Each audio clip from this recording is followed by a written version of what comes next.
దీన్ని త్రాగి నీ మీద జల్లుకున్నావనుకో నీ యొక్క అష్టైశ్వర్య భోగ భాగ్యములు నీ ఇంట్లో తులతూగుతూ ఉంటాయి. దరిద్ర దేవత బయటికి వెళ్ళిపోతుంది. ఇవి స్వామివారి పాదతీర్థమా?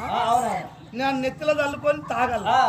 కొన్ని త్రాగు, కొన్ని నెత్తి మీద చల్లుకో. ఈ ఊళ్ళోకి వచ్చిన కంచె ఆ వాగులకు ఈ చెట్టు కాడికి ఒక 100 సార్లు తిరిగి వచ్చాయి.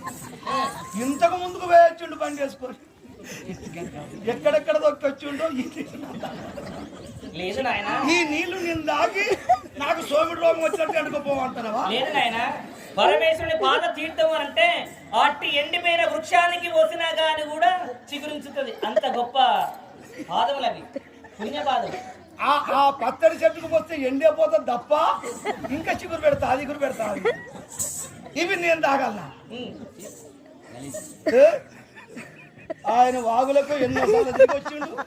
ఆ వాగుడ్డు పంట ఎక్కడెక్కడ దొక్కొచ్చిండో నన్ను తాగమంటావు. ఇది దీని కింద పెడతా.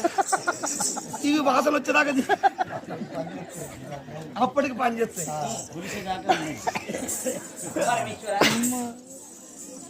ఎన్నైనా కానీ కూడా పరమేశ్వరుడు నేను దూరం నుండి వస్తూ ఉంటే అయ్యో నా దేవి పార్వతి వస్తున్నది కదా అని తపస్సు చేసేవాడైన బిందు చేసుకొని నాకు ఎదురు వచ్చి తను నన్ను తోడుకొని వచ్చేవాడు. ఈ రోజున ఇటు పిలిస్తే అటు చూస్తూ ఉన్నాడు, అటు వస్తే ఇటు తిరిగి చూస్తూ ఉన్నాడు. ఓహో, మరి నేనేమన్నా తప్పితార్థం చేశానో ఏమో. మరి పరమేశ్వరుని అడుగుతా, నాదా నాకు తెలియకుండా ఏదన్నా తప్పు చేస్తే నన్ను మన్నించు, ఇటు చూడలేవా? ఇదేమి విధి వైపరీత్యమో అర్థం కావడం లేదు.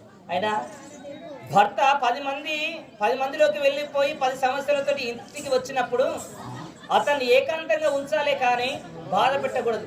సరే స్వామి, నీ పూజనైతే చేశాను, ఏమైంది?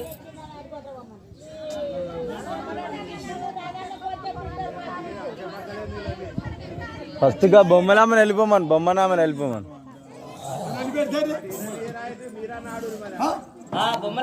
సరే, నేను నిన్ను బాధ పెట్టేదాన్ని కాదు కాబట్టి ఇక నేను వెళ్ళిపోతాను.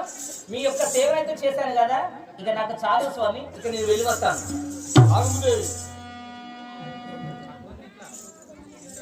ఇప్పుడు మాట్లాడారు చాలు స్వామి. ఒక్క మాట, పెళ్లి చేసుకున్న ఆడదానికి అత్త పోరైనా కానీ కూడా ఆడబిడ్డ పోరైనా భరిస్తారో ఏమో గాని భర్త పోరు భరించాలనంటే ఆడదానికి వశం కాదు.